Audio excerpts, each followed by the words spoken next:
Bueno, vamos a dar inicio a esta ceremonia.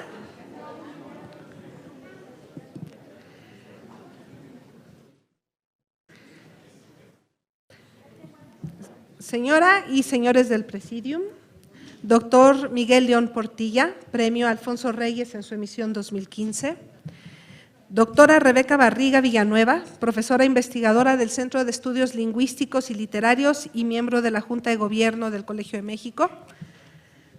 Doctor Jaime Serrapuche, representante de la Fundación Colmex. Estimados colegas, miembros de la Junta de Gobierno, estudiantes, egresados, invitados y a todo el público en general.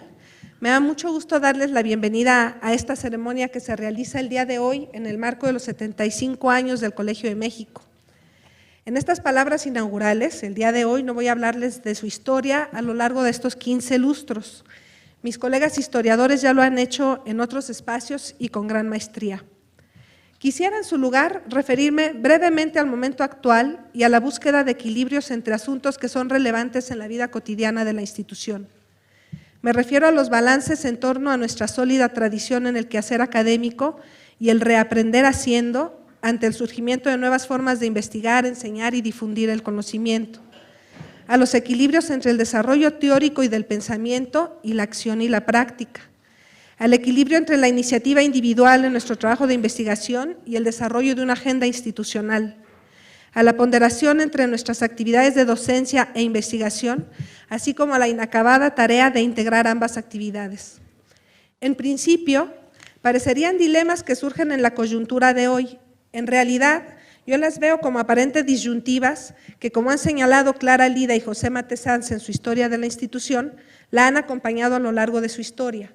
Las encontramos desde la creación del Colegio de México en 1940, cuando Alfonso Reyes y Daniel Cosío Villegas definieron lo que serían los cimientos del patrimonio intelectual del colegio. Las volvemos a encontrar en los 60s, cuando el colegio se proyecta hacia la institucionalización de la investigación y formación de recursos humanos en ciencias sociales bajo el liderazgo de don Daniel. Y si hoy me refiero a ellas, es porque considero que el verdadero reto hacia los años que vienen es enfrentar esta búsqueda de justos equilibrios y tomar las decisiones necesarias, como lo hicimos en el pasado, con vitalidad y con una comunidad académica renovada y comprometida, basada en los principios universalistas de rigor, creatividad y solidez académica con los que se fundó el colegio. Sirva este 75 aniversario para invitar a una reflexión sobre estos aspectos a quienes estamos vinculados de alguna forma o pertenecemos a la gran comunidad académica del Colegio de México. No podemos dejar pasar esta oportunidad para actuar, apoyándonos en acuerdos conjuntos, con el propósito no solo de mantener el lugar destacado del colegio en el ámbito de las instituciones de educación superior, sino de impulsarlo a los planes que sus fundadores imaginaron. ¿Y qué mejor manera de celebrar estos 75 años que recordando precisamente a su primer presidente, Alfonso Reyes, y con un homenaje a otro gran humanista, Miguel León Portilla? Ambos coinciden en su preocupación por la herencia cultural que conforma la identidad de México, anclada en su historia, en la adopción del español y en el legado de sus lenguas originarias. El premio Alfonso Reyes se instauró hace 5 años en el marco de la conmemoración de los 70 años del colegio y se creó con el objetivo de reconocer la trayectoria de destacados humanistas que hubiesen contribuido de manera relevante al conocimiento y a la difusión de las humanidades. En un recuento, el primer premio se otorgó al filósofo Luis Villoro, el segundo al gran literato José Emilio Pacheco y el tercero a Francisco Rico, renombrado cervantista. En esta, su cuarta misión, podríamos decir que el premio ha madurado, lo cual no hubiera sido posible sin el apoyo generoso del Fondo Patrimonial. En esta ocasión, nos complace entregarlo al doctor Miguel León Portilla, cuyos merecimientos son inobjetables. Es un reconocimiento por su obra como filósofo, historiador, filólogo y traductor, por su labor internacionalmente reconocida en la preservación de las lenguas indígenas, muy especialmente del náhuatl, y a través de ellas de la filosofía de las lenguas y culturas originarias. El trabajo de León Portilla ha sido precursor en un área del conocimiento que no está agotada, que sigue vigente, De hecho, en el caso del Colegio de México, se observa en la investigación actual de diversos profesores investigadores del Centro de Estudios Lingüísticos y Literarios que centran su investigación en las lenguas indígenas o las retoman en aspectos específicos de sus trabajos de investigación. Y tal vez como reflejo de un entusiasmo renovado, encontramos estos temas también en un número creciente de estudiantes del doctorado en lingüística interesados en las lenguas originarias. De igual manera, la historia de los pueblos indígenas se recupera en la investigación de varios de nuestros colegas y estudiantes del Centro de Estudios Históricos, no como historias contadas de manera aislada, sino como parte de la narrativa sobre la construcción de la sociedad pluriétnica que somos desde la fundación de la Nueva España hasta el México de hoy. Sirva este reconocimiento también como una forma de incentivar la investigación y de invitar a los jóvenes estudiantes e investigadores a seguir trabajando sobre estos temas. Y ya que nos referimos a los jóvenes, quisiera compartir con ellos una breve mención a la trayectoria del doctor León Portilla, la cual, en mi opinión, ilustra una forma de entender y vivir el quehacer académico.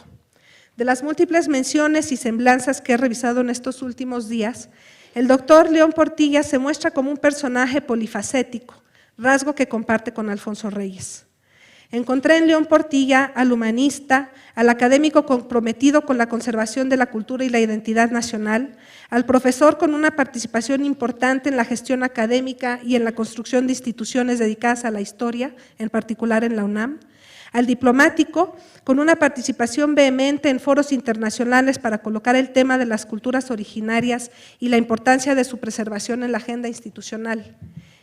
En fin, por todo ello, me es muy grato que se entregue el día de hoy el premio Alfonso Reyes a tan destacado humanista mexicano.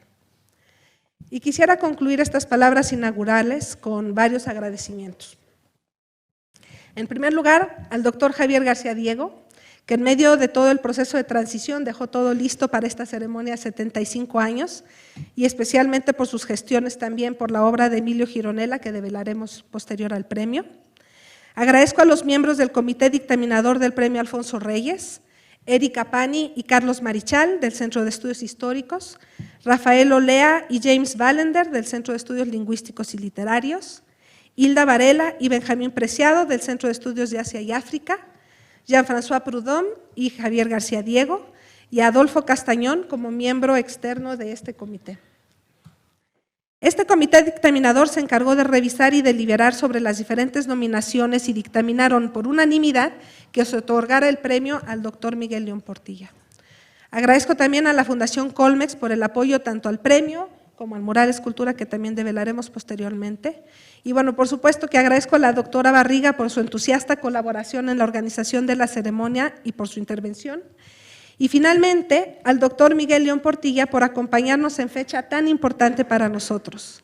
Gracias a todos ellos y sigamos ahora con la entrega del premio que nos recuerda a un gran humanista, el primer presidente del colegio, don Alfonso Reyes, y que se entrega en reconocimiento a la obra de otro gran humanista, el doctor Miguel León Portilla, ambos comprometidos desde diferentes trincheras con la preservación de la cultura y la identidad nacional.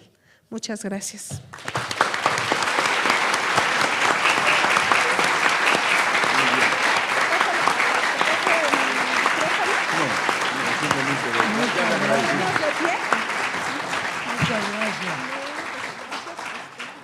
Pues nos ponemos de pie para entregarle el premio. Ayúdate. Muy bien. Sí. ¿Ven que nos traemos sentados? Se siente. Sentados. No, el público nada más. El público. No se siente ni tú sientes. El público se siente. ¿Quieres? Pero espérate, tienes que leer lo que dice, ¿no? El Colegio de México y la Fundación Colmex otorgan el premio Alfonso Reyes 2015 al doctor Miguel León Portilla por su extraordinaria trayectoria en apoyo a las ciencias sociales, las humanidades y la historia de México. México DF, a jueves 8 de octubre de 2015. Felicidades.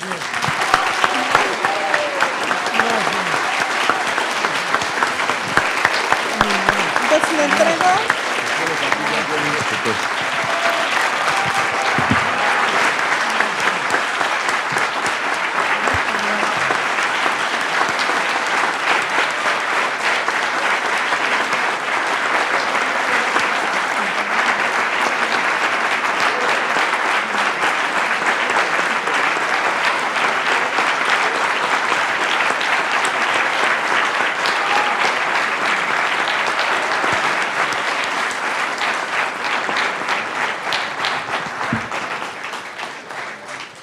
Y ahora me toca a mí el muy grato trabajo de entregarle a usted el premio.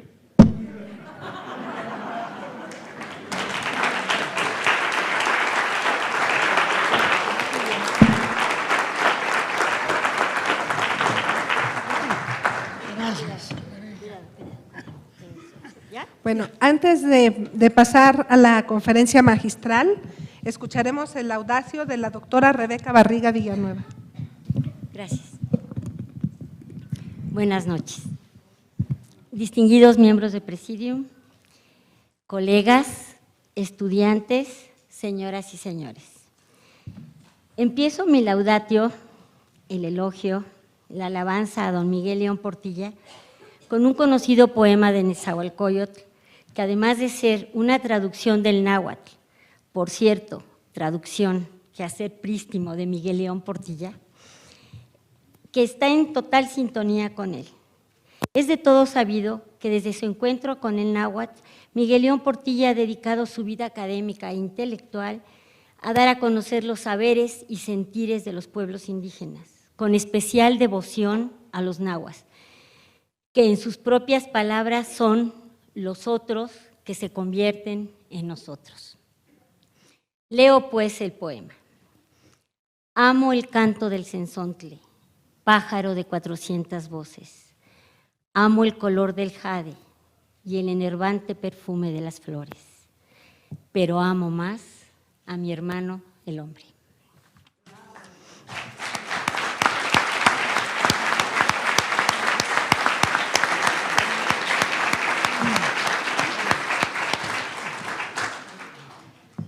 Hablar de Miguel León Portilla es un acto de osadía. Se cae en el peligro de quedarse en la orilla de un mar de creatividad y productividad inacabables.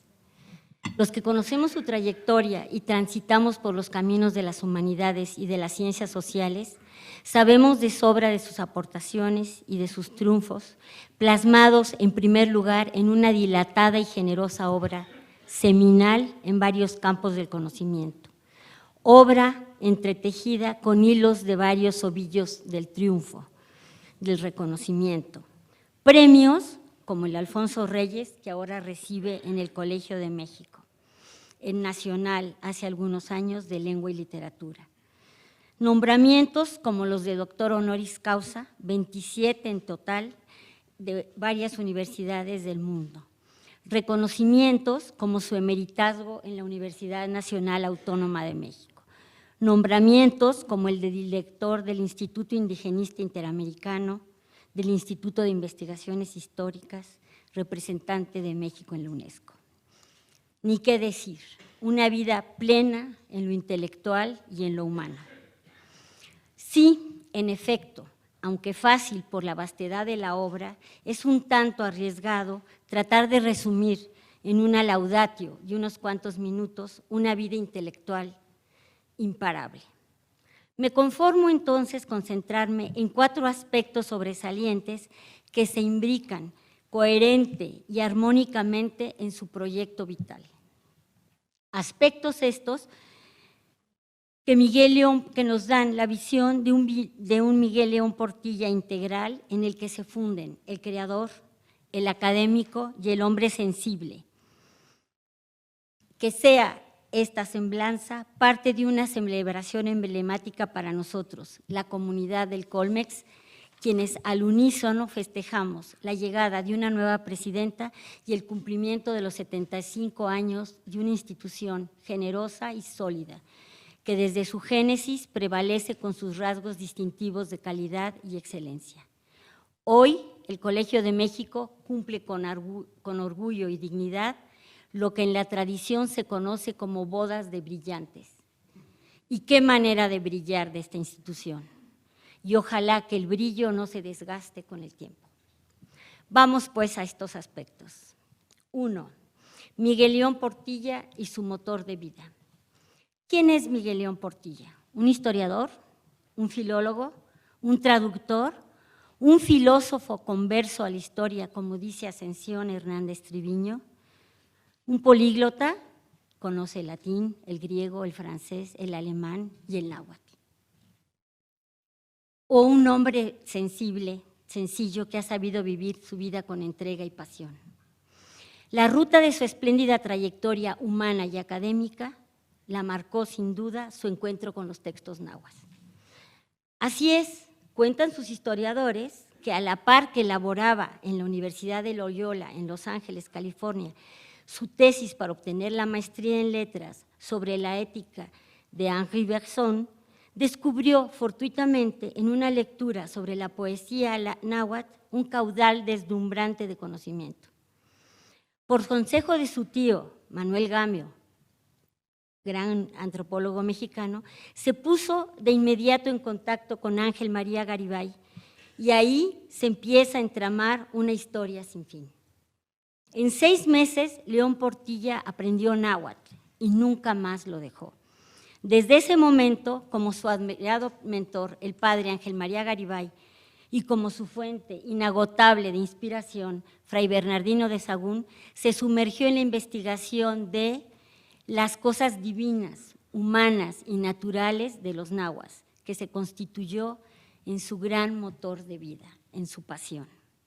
De ahí la recursividad de sus temas centrales, el sentido de la palabra trasvasada, el valor de la otredad, la indiscutible y genuina filosofía de los indígenas y a partir de estas, la necesidad a ultranza de defender sus derechos y preservar sus lenguas. León Portilla rescata la palabra de los antiguos mexicanos, los nahuas, uno de los pueblos indígenas más interesantes en cuanto a su desarrollo cultural, y hace accesible a legos y a especialistas su voz, desvelando la profundidad de su pensamiento, dando a conocer la singularidad de la esencia indígena. Busca con rigor científico y pasión humana desentrañar los mecanismos íntimos del pensamiento náhuatl, como decía su gran amigo George Bodo. 2. 3 obras seminales de Miguel León Portilla, otro de los aspectos que quiero destacar. Espigo entre la profusa obra de Miguel León Portilla para escoger las 3 que han dejado en mí, como en cientos de estudiantes y de especialistas, una huella profunda en la formación de literatos, lingüistas, historiadores, antropólogos y filósofos.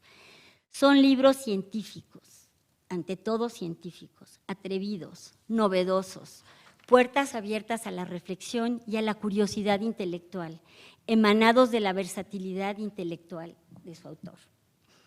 Comienzo por la filosofía náhuatl estudiada en sus fuentes, su tesis doctoral, hecha libro en la que se propone el reto, el gran reto, de derribar las dudas centrales y las preguntas espinosas que ya se habían planteado el mismo Garibay, Samuel Ramos y Vasconcelos. ¿Existía realmente una filosofía náhuatl? ¿Se podía hablar de literatura náhuatl? Defender la existencia de una filosofía o de una literatura náhuatl implicaba la existencia de una escritura y, en principio, los nahuas carecían de un alfabeto. Retomo adelante el álgido punto de la escritura y su significado en las culturas indígenas.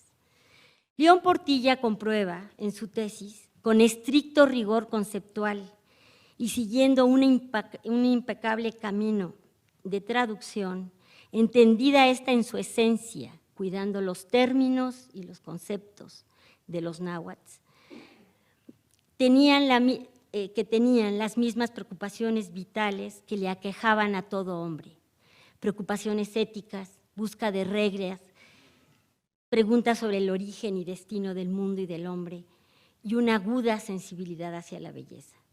Sobre la misma línea del pensamiento de Ortega y Gasset, León Portilla da una respuesta contundente. Es un hecho, había filosofía y literatura náhuatl porque sus hombres, los antiguos mexicanos, tenían necesidad de ellas. El hombre prehispánico tenía la necesidad de una filosofía y como tal la desarrollaba a partir de una sui generis forma de verse a sí mismos y a la realidad que los circundaba. Las preguntas perennes en el hombre estaban en sus pensadores nahuas. ¿Hay algo después de la muerte? ¿Qué es el tiempo? ¿Quién es la divinidad? ¿Qué es lo bueno y qué es lo malo en el comportamiento humano? ¿Qué es la belleza? León Portilla, con su filosofía náhuatl estudiada en sus fuentes, ofrece un doble legado, el suyo propio, con una tesis irrefutable sobre la filosofía náhuatl y de la antigua palabra mexicana que cobra valor y hondura. Dos magníficos legados.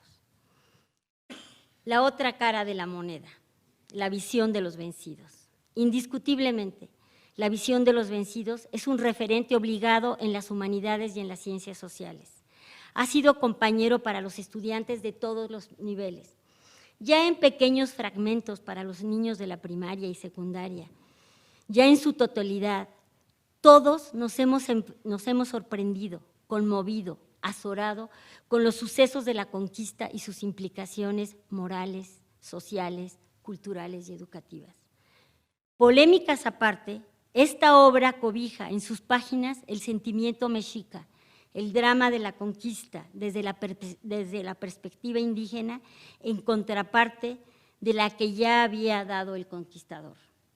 Escribe José Emilio Pacheco, otro de nuestros premiados, en la sencilla cuarta de forros de una de las muchas reimpresiones del libro, lo siguiente: la visión de los vencidos, aparecida en 1959, es hasta entonces el único testimonio sobre la conquista victoriosa, es el único testimonio sobre la conquista que era hasta entonces la crónica victoriosa de los propios españoles.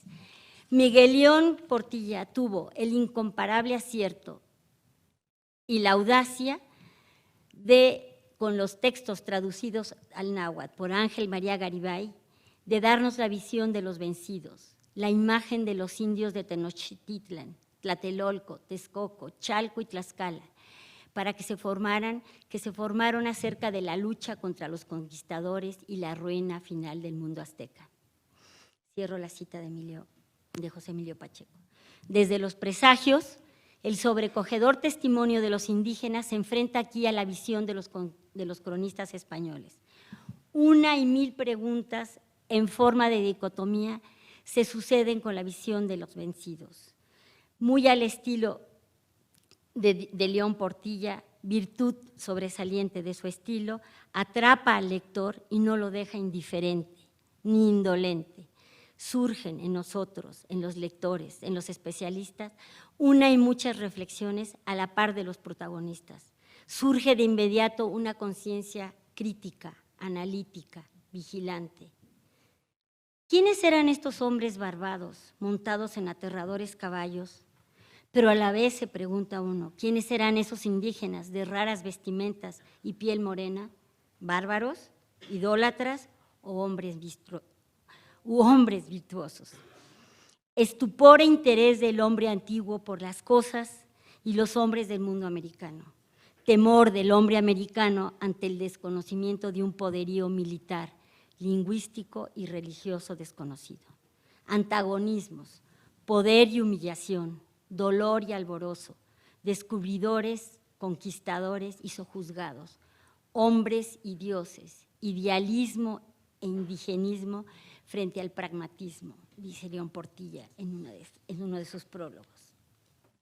Ahí, en el encuentro de dos mundos o en la conquista de uno por el otro, nace la esencia de México moderno, hecho de lucha y contradicciones, de encuentros y desencuentros, de mestizos e indios. La visión de los vencidos pone de manifiesto el profundo sentido humano de quienes vieron arrasados a sus pueblos y los cimientos de su cultura, pero también hace evidente los alcances del drama humano, del hombre que sabe reconocer al otro en sí mismo. La visión de los vencidos, hoy y siempre, seguirá acicateando, seguirá asediándonos, moviendo la conciencia de los mexicanos en busca de su verdadera identidad.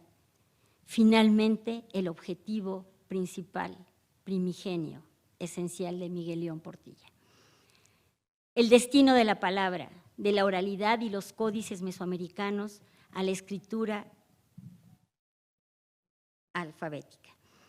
Este libro para mí tiene un especial significado y dije en páginas atrás que retomaría el tema de la escritura.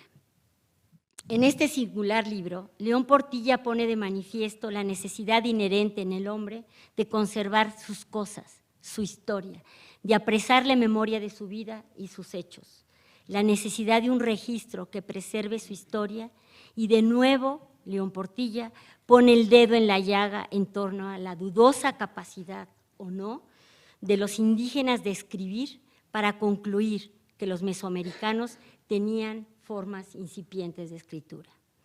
En ellas se mezclan la tradición oral y los libros pictográficos que apuntan a una incipiente escritura fonética, tema apasionante para los lingüistas. Dos son las tesis principales en este libro que se mueven: el proceso que siguieron los pueblos indígenas para alcanzar la escritura y la enorme potencialidad de su oralidad y de su pintura, que se convirtieron más tarde en códices hablados.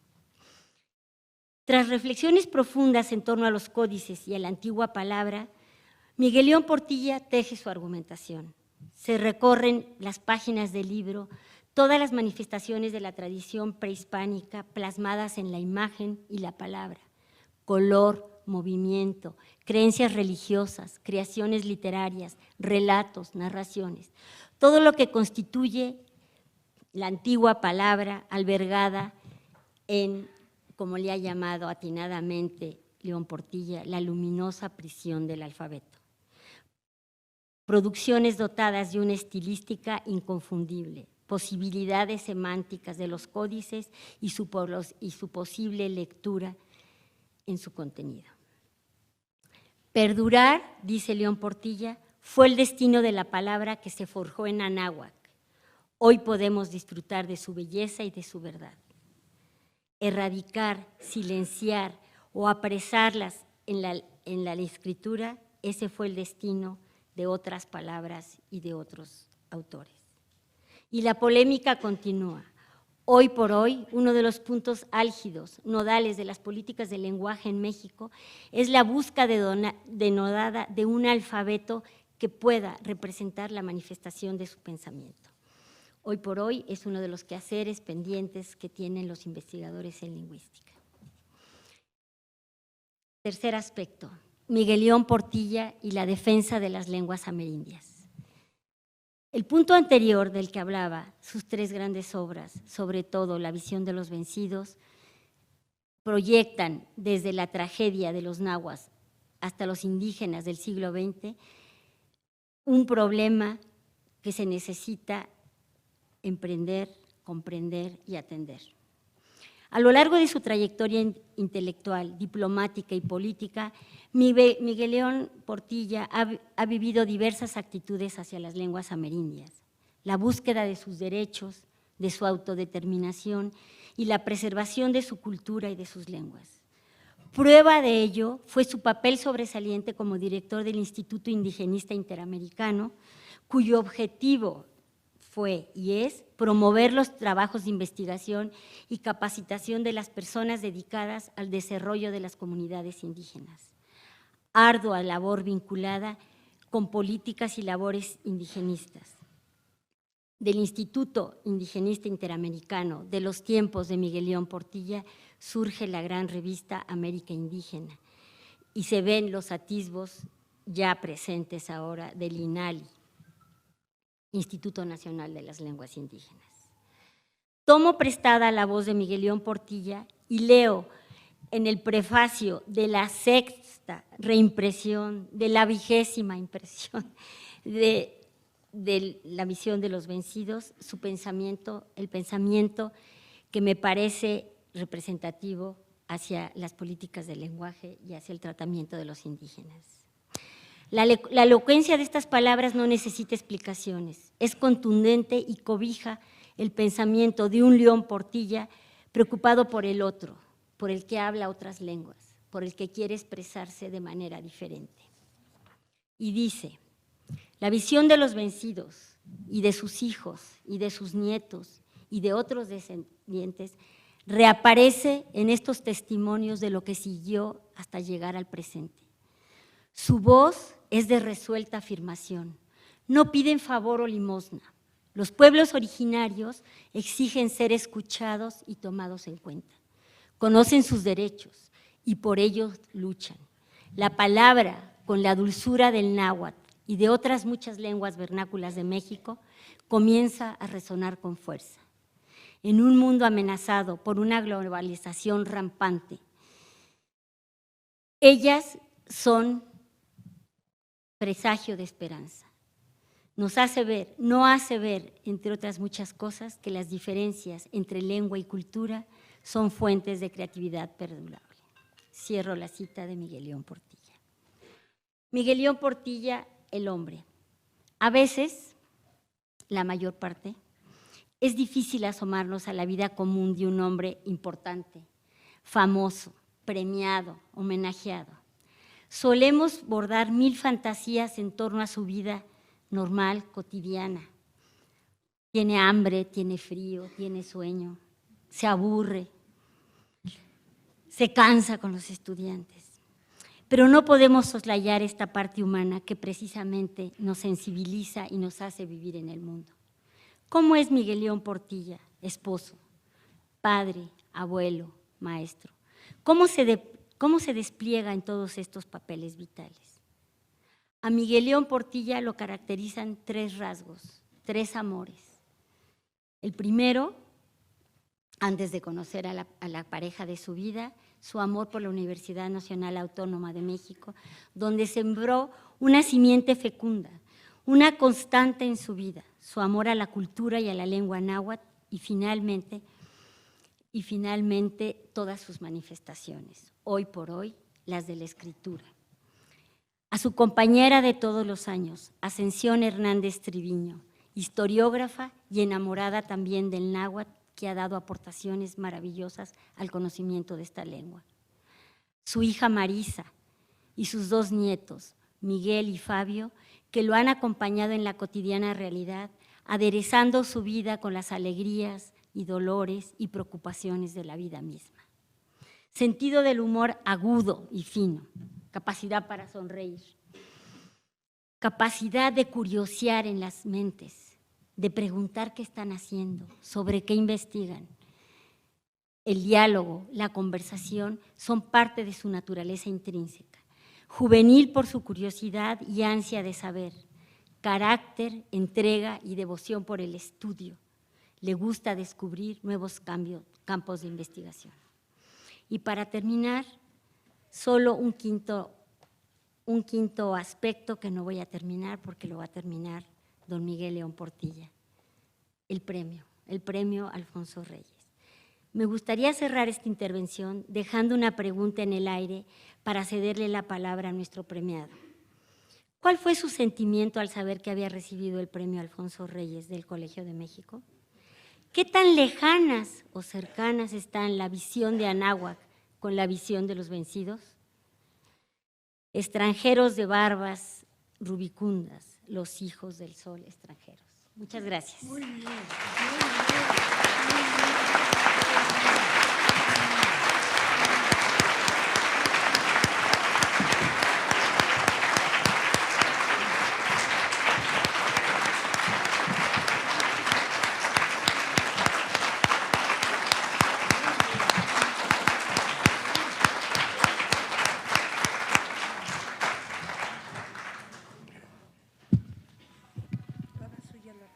Muy bien. Me da muchísimo gusto ver esta sala Alfonso Reyes con tantas personas, tantos amigos, tantos estudiantes, tantos maestros, tantos investigadores. Es una fiesta enorme para mí. Quiero agradecer a través de su directora, presidenta, el honor que me hacen al entregarme este premio. Quiero agradecer a la Fundación, que está representada por el doctor Serrapuche, y a mi querida amiga que me ha hecho esta laudatio tan generosa, tan hermosa, tan sentida. Muchas gracias. De verdad, me honra muchísimo estar aquí a los 75 años de la fundación de este colegio. Traigo escrito el texto para que no digan, este nada más habla así lo que se le ocurre. Aquí está. Pero también está aquí en el 1,25 kilos de carne que tenemos en el cráneo. ¿Por qué se me concede el premio Alfonso Reyes? Debo decir que ya he recibido antes otro premio Alfonso Reyes de la Sociedad Alfonsina Internacional. Me lo entregaron hará unos 15 años. Nunca pensé yo en mi vida que fuera a recibir 2 premios Alfonso Reyes. Yo conocí a Alfonso Reyes ya en sus últimos años. Lo conocí, lo vi, lo escuché en la Sala Ponce, lo traté un poquito en el Colegio Nacional, no porque coincidiera. En realidad, Alfonso Reyes no vivió mucho, vivió 70 años y a mí me parece joven, jovencísimo. A los jóvenes que están aquí les da risa. Cuando pasen la página, verá que ya tienen 70, 80, 90 y 100, porque cada día aumentamos la vida. Si yo les digo, en el Colegio Nacional, el promedio de vida, se asustan. Es como 78 por ahí. Y cuando entra un joven de 40, entonces el promedio baja a 77,5. Somos longevos. En las academias, a la de la lengua, estuvo también una persona muy ligada a este colegio, don Silvio Zavala, que murió de más de un siglo, Andrés Enestrosa, el zapoteca, que vivió más de un siglo. En el Colegio Nacional yo soy de los jovenazos, y el año que entra cumplo 90 además, pero soy de los jóvenes. Me gana Ruy, Pérez Tamayo, me ganan como 5 o 6. No son los más antiguos, el más antiguo soy yo, pero no soy el más viejo. Bueno, entonces, ¿qué movió al jurado a darme este premio? Y al otro jurado también. No me explico. Voy a tratar de reflexionar un poco. Diré así en líneas generales, antes de entrar un poquito, les prometo que no hablo arriba de 35 minutos. Ya me medí en la mañana, me he medido 3 veces y no paso de eso. Pues yo creo que, por un lado, vemos a Alfonso Reyes, polígrafo, una cosa tremenda. Aurora Ocampo, en su catálogo de escritores mexicanos del siglo XX, le dedica 50 páginas de letra cerrada a Alfonso Reyes. A mí me dedica creo que 5 o 6, ustedes verán, debería de estar yo celoso, ¿verdad? Es que escribió muchísimo. Sobre todas las materias. Hace poco sacó aquí en el colegio su anterior presidente, mi amigo, antiguo discípulo, Javier García Diego, una obra muy interesante, una antología, y allí vemos muestras de su poesía, de su prosa, de todos los estilos, todos los géneros. Yo creo que casi todos los abarcó. Bueno, pues Alfonso Reyes fue un gran polígrafo. Fue un helenista importantísimo, esto puede ser un vínculo con Alfonso Reyes. Fue un hombre de acción, fue un diplomático, sirvió a México, en Francia, en España, en Argentina, en Brasil, con entrega cabal, pero haciendo amigos, haciendo relaciones con personajes, nada más uno menciono, Ramón Menéndez Pidal, en Madrid. Su estancia madrileña fue de una fecundidad tremenda. Idem en Francia, idem en Argentina y en Brasil. Él tuvo otra misión importantísima, la de la relación con los españoles. España se había debatido en una guerra civil terrible, terrible, en una guerra de injusticia por parte de quienes se rebelaron contra un pueblo que había escogido el régimen republicano. Y claro, al ser vencidos por la injerencia de los países totalitarios, de la Alemania nazi, de la Italia fascista, El colapso de España fue terrible. Cientos de miles de españoles cruzaron los Pirineos, llegaron a Francia y allí fueron confinados en campos de concentración. Recuerdo muchas veces a don Eulalio Ferrer, que nos decía, cuando yo pasé al territorio francés, había un miliciano español que decía, cambio este libro viejo por una cajetilla de cigarros. Y dice, ¿qué libro viejo? Bueno, yo te doy esta cajetilla. Era el Quijote. Y entonces Eulalio lo leía todo el tiempo en la noche, allí tirado en el camastro que tenía, y se convirtió en un cervantista, un hombre que se entregó a México con gran generosidad. Fue académico, escribió varias obras importantes, tiene una muy bonita, que no la comento porque entonces va a decir, esto parece comentario literario, no se trata de eso. Ese háblame en español, que está muy oportuno ahora con China. Le dice a Mao, háblame en español, Mao. Bueno, todo eso y más fue Alfonso Reyes. Él, con Daniel Cosío, don Daniel Cosío Villegas, promueven la venida de miles de españoles a México. El general Cárdenas se abre, dice en sus memorias, los mexicanos y los españoles estamos muy entreverados. Desde el encuentro de dos mundos, para bien o para mal, pero estamos entreverados. Tenemos la misma lengua, tenemos muchos referentes iguales. Yo me casé con una extremeña, fíjense nada más, fue la venganza contra Cortés, ¿verdad? Y yo he vivido con su familia y yo no noté nada raro, me parecía que estaba en México. Sí, fuera de que hablaban un poco más fuerte que nosotros. Bueno, pues, don Alfonso, con don Daniel, con el apoyo del general Cárdenas, con el auxilio de aquel gran mexicano Gilberto Bosques, alquilan castillos en el sur de Francia, allí alojan a los españoles, procuran embarcarlos. Dice Cárdenas, yo hubiera querido que hubieran venido siquiera 500,000 españoles. Pero viene la guerra, el Atlántico queda infestado por los submarinos alemanes y no pueden venir tantos miles, dicen que 25,000, yo digo que fueron por lo menos 50,000. Eso está como los mexicanos en Estados Unidos que reconocen que son tantos más cosas. Siempre hay más, igual siempre hay más españoles de lo que creemos. Acuérdense lo que decía Agustín Lara, si creo que hay más mexicanos, más españoles en México que en España, llegó a decir. Todo eso y más fue Alfonso Reyes. Y luego su obra, Casa de España, que se convierte en el Colegio de México.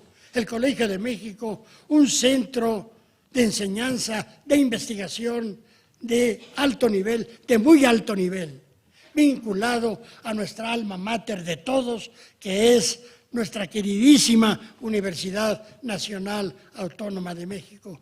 Pero el Colegio de México, fecundo, ha dado lugar a otros colegios en provincia, el de Michoacán, el de Jalisco, el de la frontera, etc. Todo eso se debe a don Alfonso. El traernos además la cercanía del helenismo.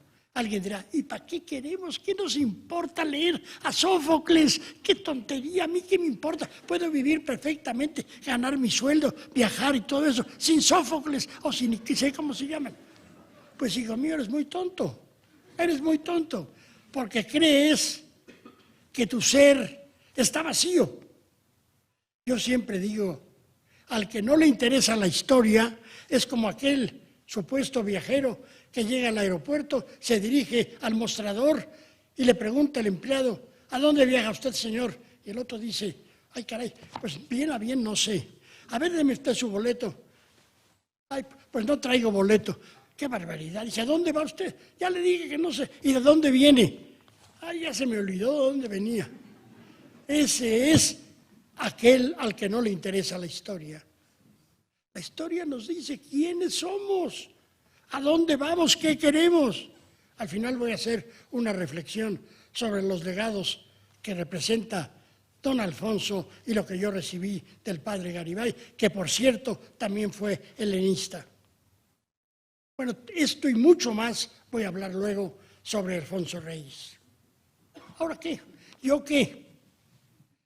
Bueno, yo estudié griego y latín con los jesuitas. Estuve en la universidad Loyola University en Los Ángeles, California. Y allí estudié griego y yo llegué a hablar griego. Bueno, hablar, eso. No, porque yo estuve en Grecia, me acuerdo, decía, dos moi soda hydor, dime agua de gas. Y luego me decía, y ya no entendía yo nada, ¿verdad? Pero sí llegué a leer libros de la Ilíada en griego. Leí el teatro, sobre todo Sófocles, Eurípides, Aristófanes, el comediante, y me fascinaba. Yo, en los cursos que tomaba, tenía compañeros canadienses, franceses, algunos mexicanos y algunos norteamericanos, y nos íbamos al campo, allí debajo de un árbol, como diría Fray Luis de León, en busca de la descansada vida, y sacábamos el libro en griego, y leía uno, oye, ya no entendí esa parte, repítela. Híjale, ¿qué dice?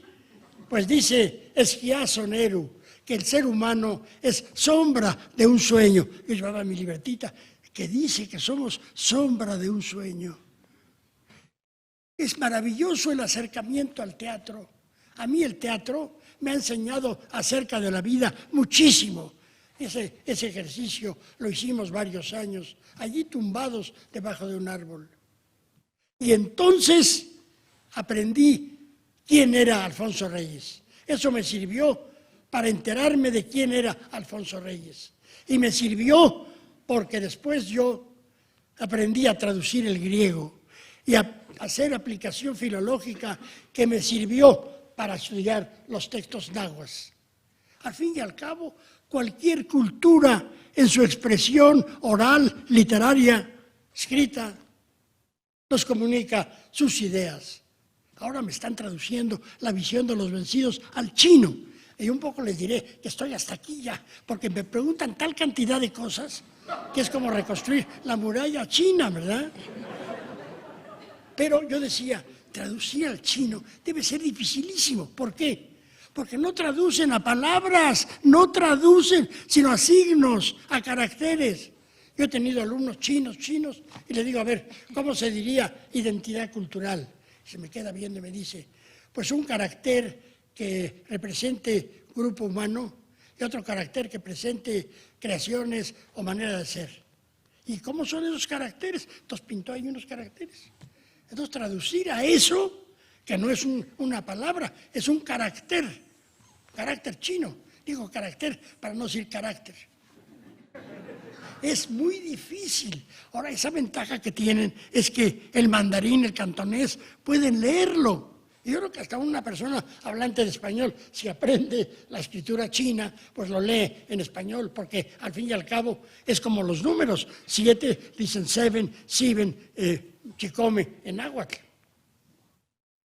Entonces, Alfonso Reyes se me presenta como un mexicano que está ahondando en aquello que yo en mi juventud estudié. Garibay, cuando yo entré en la Academia Mexicana de la Lengua hace poco, en 1961, a veces cuando digo eso me asusto, ¡ay, qué barbaridad! Y sin embargo, me parece estar sentado con don Panchito Monterde, con el padre Garibay, con Agustín Yáñez. Bueno, pues el padre que en su discurso me dijo, usted se acercó a los clásicos inmortales. Y de veras, son los clásicos inmortales. Les voy a decir algo más. La cultura náhuatl de la que yo he algo hecho y que me cautiva, es una cultura muy rica, extraordinariamente rica, pero no es universal. No es universal porque los náhuatl no tuvieron oportunidad de extenderse por el orbe. En cambio, la cultura griega sí es universal. Sí es universal. Inventaron al hombre moderno. Hay un libro de Edith Hamilton, The Greek Way to Western Civilization. Es verdad, el camino griego a la civilización que es la nuestra. Piensen ya algo con lo que terminaré. Somos herederos de la cultura mesoamericana y de la cultura mediterránea, grecolatina, judeocristiana, que nos llegó romana, que nos llegó a través de España. Yo les digo a mis alumnos, yo creo muchísimo en las culturas indígenas, pero para que este brazo me crezca, no me corto el otro. Soy heredero también de la cultura mediterránea que nos llegó vía España. Bueno, eso me ayudó a acercarme, a admirar ya a Alfonso Reyes. Añadiré todavía algo más de acercamiento. Había una revista en la Facultad de Filosofía y Letras que justamente se llamaba Filosofía y Letras. Es una revista que la mayoría de ustedes ya no conoce, pero que era una gran revista. Allí escribía Agustín Yáñez, Antonio Gómez Robledo, el padre Gallego Rocaful, Alfonso Reyes, Garibay, Justino Fernández, Edmundo Gorman, en fin, la playa de aquella época. Ramón Xirau es de los navegantes últimos que escribieron allí. Es una revista riquísima de humanismo. Yo creo que a la larga algún día podríamos pensar en coeditar algunos extractos, algunos artículos, porque vale la pena, hay un tesoro ahí. Bueno, pues yo ahí me atreví a escribir un artículo que se llama Los orígenes de la metafísica, porque yo siempre he tenido preocupaciones filosóficas, pero no teóricas, sino vitales. En ese artículo analizo textos de los presocráticos, de Heráclito, de Parménides, de Aristóteles, de Platón. Los analizo igual que analizo los cantares mexicanos, los textos de Nezahualcóyotl, los Huehuetlactoli, discursos de la antigua palabra. Una vez, don Antonio Gómez Robledo, que no era precisamente muy generoso en elogios, me dijo, leí ese artículo suyo, me pareció interesante. Yo dije, ¡ay, qué barbaridad! Pero sí, ¿cómo es posible? Bueno, eso fue una motivación de por qué me interesé por don Alfonso Reyes. Don Alfonso Reyes, que nació en 1889 y murió en 1959, nació en Monterrey. Su padre era de Jalisco y, según dicen, era de una familia de origen nicaragüense. Al fin y al cabo, Nicaragua fue también un territorio con pueblos nahuas. Tiene la toponimia muchísimo y también, obviamente, tuvo que ver con la Nueva España. Pues don Alfonso, desde muy joven, ya dio color. Él tuvo la tragedia de la muerte de su padre, don Bernardo, en esa acción terriblemente trágica que lo marcó. Hay un poema de él muy profundo, muy bello, en que habla de eso. Y él quedó marcado para siempre de esa tragedia. Saber que su padre cayó muerto a tiros en el zócalo de la ciudad, se dice fácil. Alfonso Reyes, con otros distinguidísimos mexicanos, creó siendo muy joven el Ateneo de la Juventud. Allí estuvieron Vasconcelos, Antonio Caso, Enrique Sureña, Julio Torri y otros como 15 de primerísima. Allí discutían temas políticos, sociales, culturales. Un cenáculo bellísimo de jóvenes. Jóvenes de hoy, hagan ustedes sus ateneos de lo que quieran, pero háganlos. Alfonso Reyes se recibe de abogado en la UNAM, aunque nunca ejercerá, y decide viajar a Europa. Establece contacto con nuestra representación ante Francia, trabaja un poco en la legación mexicana, pero al final, poco después, se marcha a Madrid y ahí se asiente a sus anchas. Establece contacto, como diría Agustín Lara, con la crema de la intelectualidad, de verdad. Busca a sus pares. Yo digo que el intelectual mexicano puede tener como pares al intelectual alemán, chino, de cualquier país. El mexicano, digamos, economista, pero economista en el sentido de que tenga mucho dinero, tiene, a no ser que se llame X, que tiene mucho, los demás están muy en desventaja frente a los ricos de otros países. El intelectual no tiene por qué presumir. Él dice, yo me dedico a esto, Yo he estado en muchísimas universidades del mundo y siempre me han tratado bien, siempre, siempre, siempre.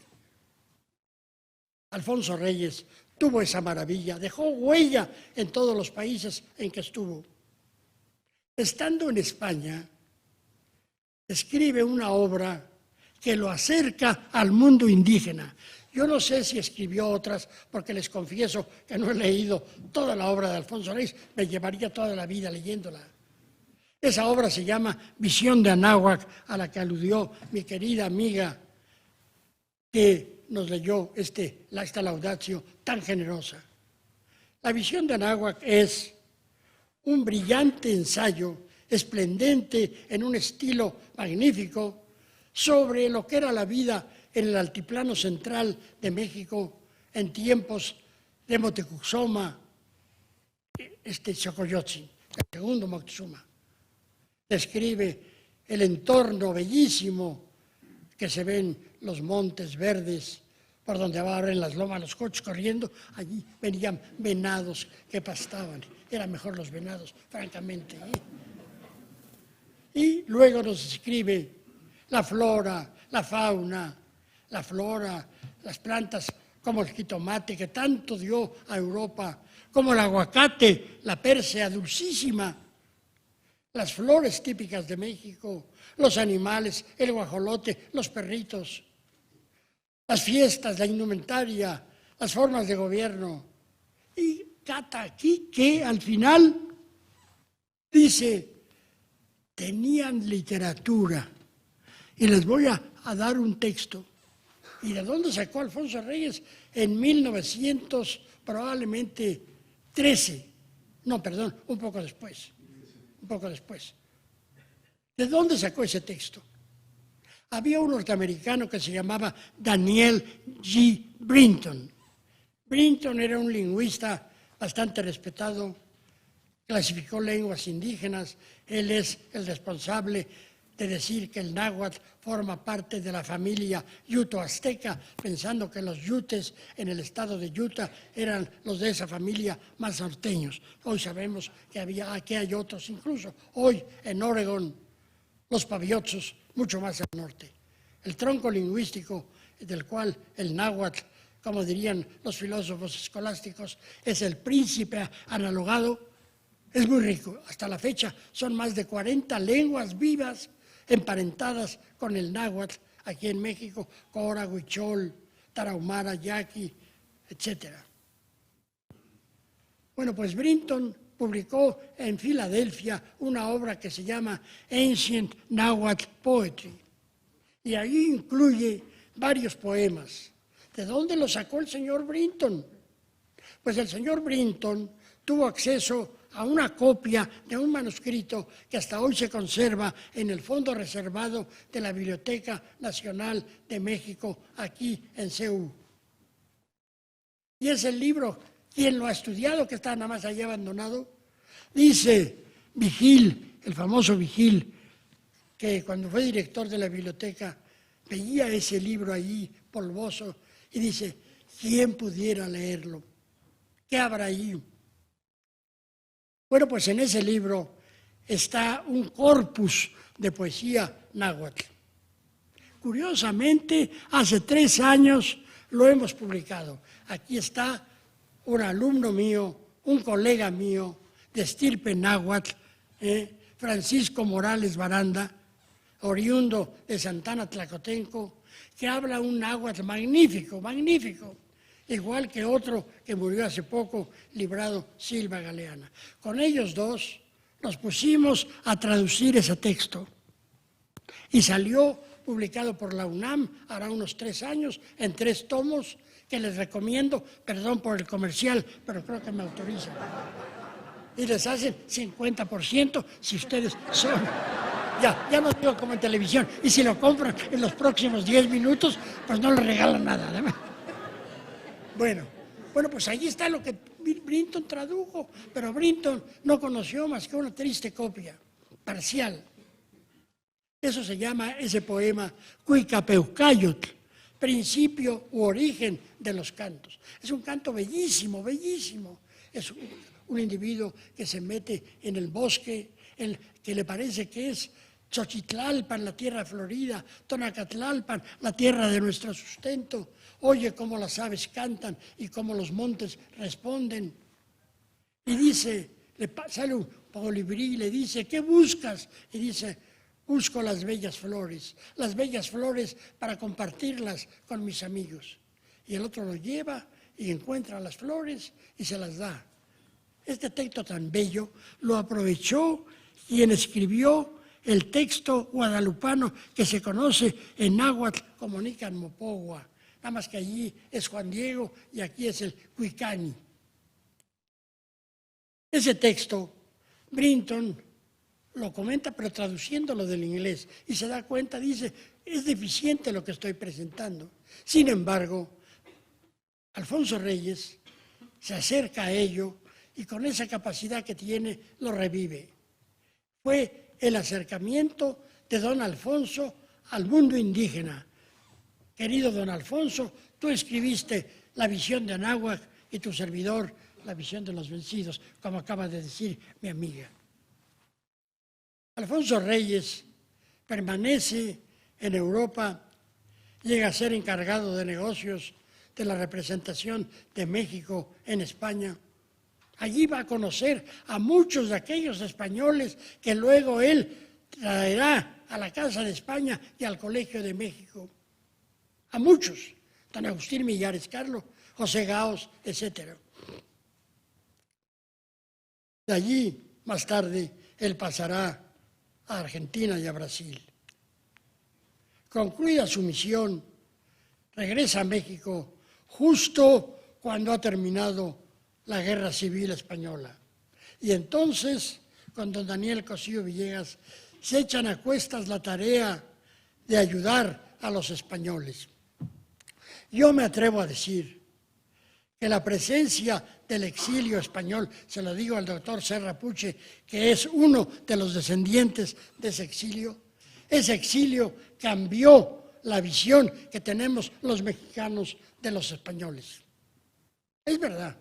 El mexicano común pensaba en el español, el tendero que daba gritos, el panadero, el de la cantina, el de los baños y a veces el de los burdeles. Hay que ganarse la vida como se puede. Pero había otros españoles que no conocíamos.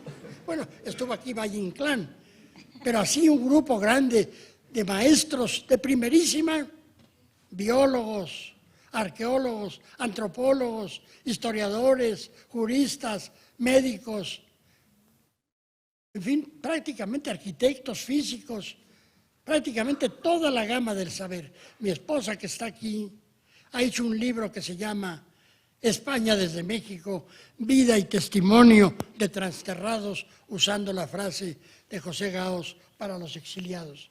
Y allí, todavía cuando vivían gentes tan valiosas como don Pedro Bosch Guimpera, como Juan Comas, como Gaos, los entrevista y les plantea cuestiones y nos da una visión de lo que ellos piensan de España, de lo que ellos piensan de México, de lo que ellos piensan del futuro de nuestros países.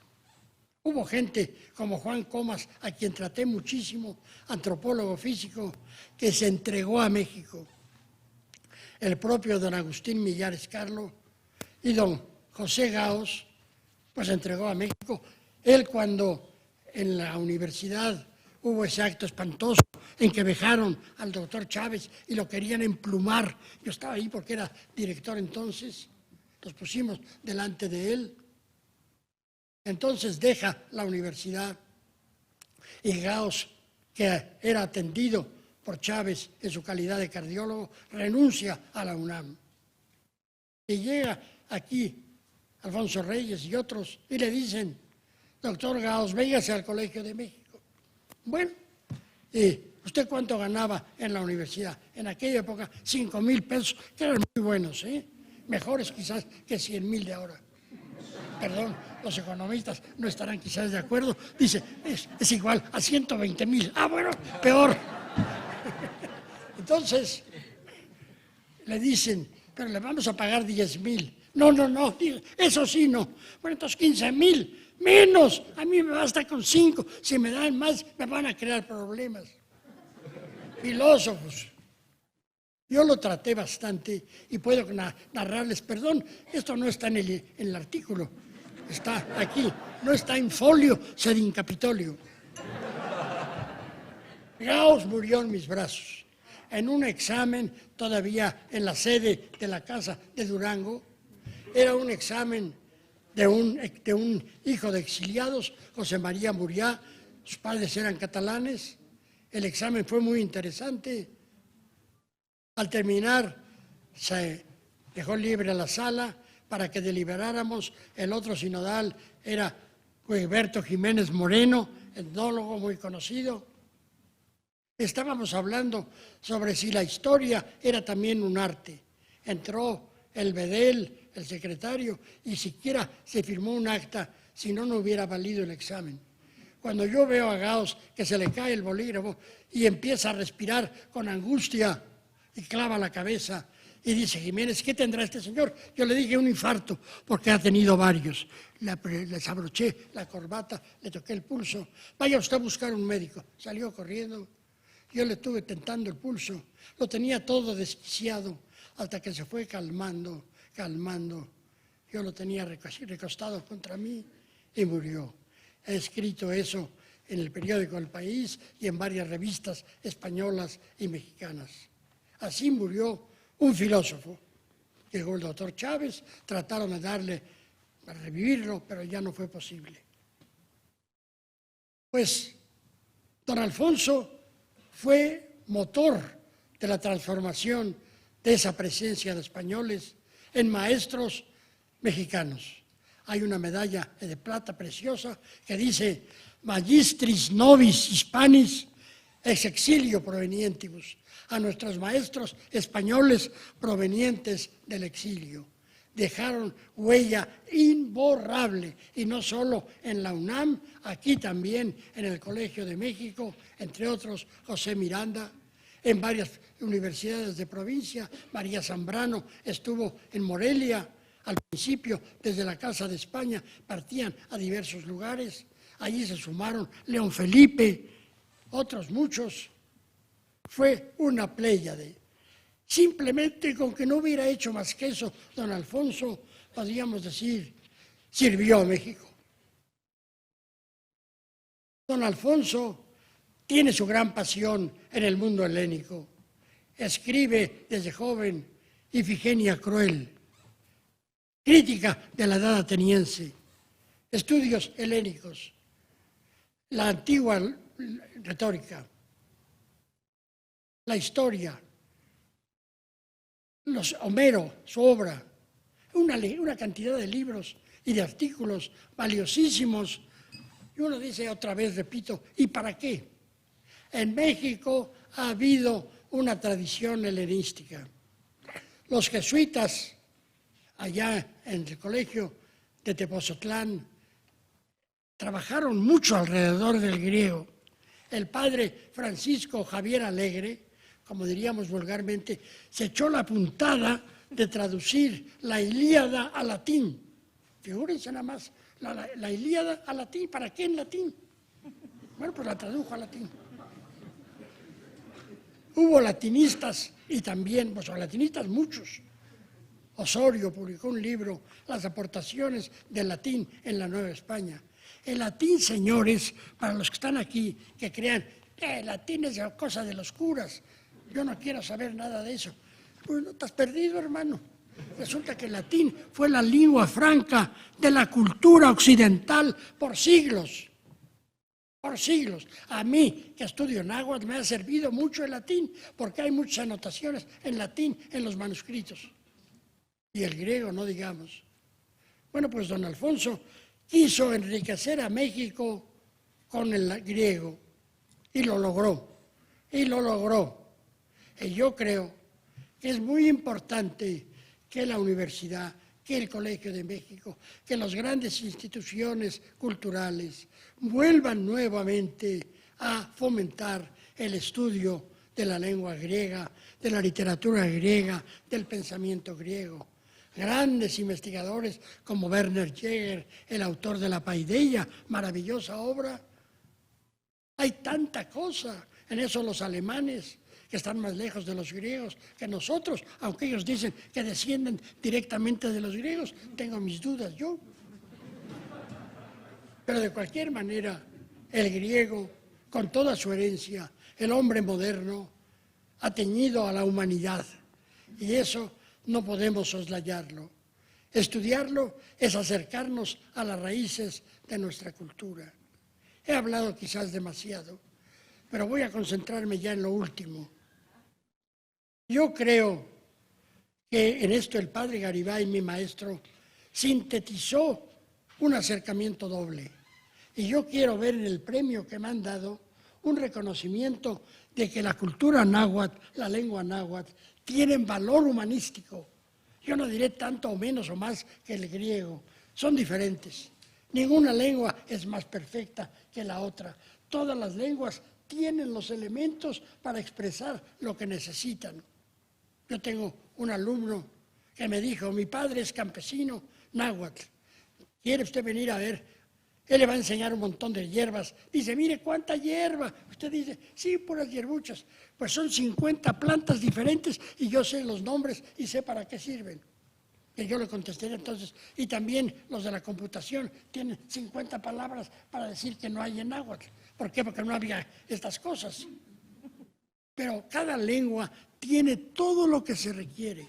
Cada lengua es un acercamiento diferente, con categorías propias a la realidad. Es como quien dice una atalaya. La lengua segmenta la realidad de maneras distintas. Por ejemplo, lenguas cercanas, el inglés es muy cercano. Ay, no me diga. Si te digo, hijo mío, porque Guillermo el Conquistador, un normando afrancesado, se mete en Francia, allá en el siglo XI, y difunde el francés, y el francés casi se impone como lengua en Inglaterra. Fíjense, el escudo inglés dice, honi soit qui mal y pensa, maldito sea el que piensa mal. Dieu est mon honneur, Dios y mi honor. Los franceses hablaban casi francés, los ingleses. Y sin embargo, ¿cómo se dice estación de autobuses en inglés? Se dice bus depot. Un norteamericano dice bus depot. No le importa un pito de dónde venga eso. Y yo le digo, pues sabes que son dos palabras latinas. Y me va a decir, no me digas, ¿a poco vos es para? Claro que sí, digo, omnibus. Es la parte final del dativo de la palabra omnes, que quiere decir todos, quiere decir para todos. Ha de ver así. Y depot es del francés depot, depósito de vehículos para todos. Qué manera tan distinta de acercarse a terminal de autobuses. Nada más piensen, ahora sí, viene para decirles que el náhuatl no estaba tan mal. ¿Cómo se decía educación en griego, en latín y en náhuatl? En griego se dice paideia. Paideia viene de pais, paidos, niño. O sea, el niñar, el educar al niño. En latín, educatio. Sacarlo al otro de algún lugar, de la rudez, de la ignorancia. ¿Cómo se dice en náhuatl? Se dice Neistlamachiliscli, acción de comunicar sabiduría al rostro de la gente. Oye, no está mal, ¿eh? No está mal.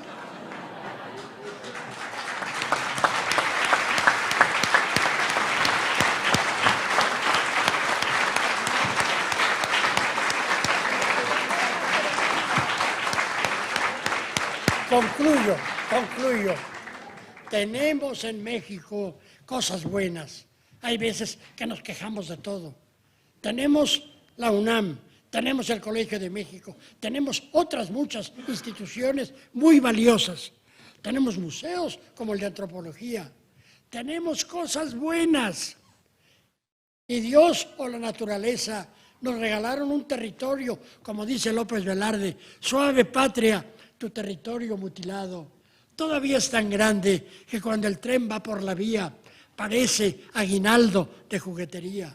Pues en ese territorio mutilado tenemos 11,000 kilómetros de litorales, 11,000 kilómetros. Estados Unidos no tiene 11,000 kilómetros, no tiene 7,000 kilómetros en el Pacífico. Nosotros tenemos Baja California con su doble vuelta, 3,500 kilómetros. Y luego desde la desembocadura del río Colorado a la desembocadura del río Suchiate hay 4,000 más. Tenemos 7,500 kilómetros. Estados Unidos, desde San Diego hasta la frontera en Oregon con Canadá, tendrá 4,000.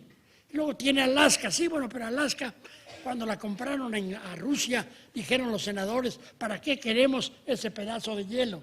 Ahora ven que sirve para algo, ¿verdad? México tiene costas magníficas en el Caribe, preciosísimas. El Golfo de California, que dijo Clavijero que era una mina acuática de pesca, o dijo Cousteau que era el mayor acuario del mundo.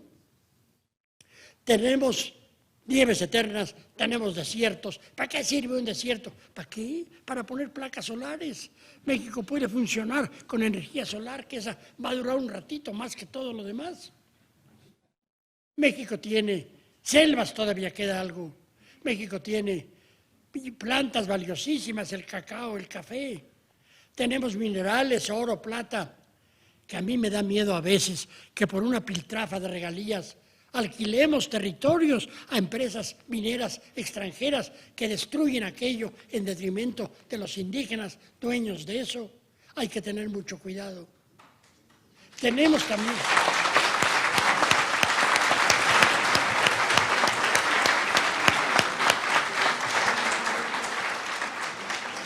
también el oro que nos escrituró el diablo, dice Velarde.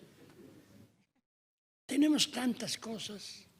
Ya ven que a veces el chiste terrible dice que entonces dijo Dios, estos van a tener tantas cosas, vamos a poner ahora a los mexicanos. ¡Ay, no!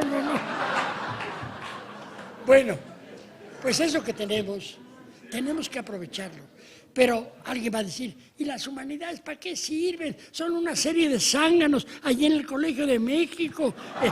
El León Portilla con sus necedades de los indios. No son necedades. ¿Quieres saber quién eres? ¿Quieres saber qué potencialidades tienes? ¿Quieres tener un trampolín, una antorcha para brincar hacia el futuro? Acércate y sabe quién eres. Alfonso Reyes, Garibay, Gamio, Gauss, cuánta gente valiosa hemos tenido que nos ha ayudado a saber. Usted tiene la nueva y maravillosa responsabilidad de guiar este colegio para que siga donándonos tanto saber acerca de México y la universidad también. México, con esto concluyo y se los digo a mis estudiantes, es heredero de dos grandes civilizaciones originarias.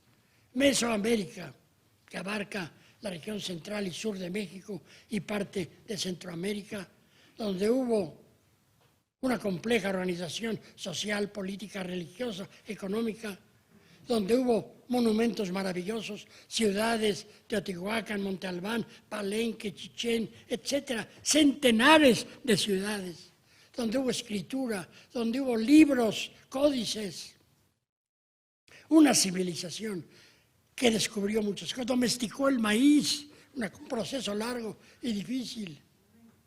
Esa civilización, en cierto modo, existe en nosotros. Yo les digo, nosotros, aunque mis padres eran alemanes, ¿sabe usted? No, los míos no, pero dirían otros. No tengo cara de alemán, ¿verdad? Una vez, no resisto ese chiste, hablando allí en el Tecnológico, en un congreso, que por cierto estaba el actual rey de España. Digo, hay gente que dice que en México no hubo mestizaje. Yo digo, no se necesita mucha prueba. Tomen ustedes un espejo y se ven y verán que sí hubo. Pues entonces tenemos esa civilización. Y tenemos la otra, la mediterránea, griego, judeo-cristiana, Roma con el derecho, España con todo su legado también. Somos riquísimos. ¿Por qué estamos mal? Ese es otro capítulo. pero tener todo esto nos ayuda a averiguar por qué estamos mal. Ahondemos en nuestro legado y yo les aseguro que nos pondremos de pie más pronto, que podremos trabajar mejor más pronto, que México será más rico, que tendremos un rostro sabio y un corazón firme, como dicen los nahuas. Gracias, Alfonso Reyes. Gracias, Padre Garibay. Son gentes que merecen el reconocimiento perenne de México. Muchas gracias por el premio que me hace feliz. Gracias, querida presidenta.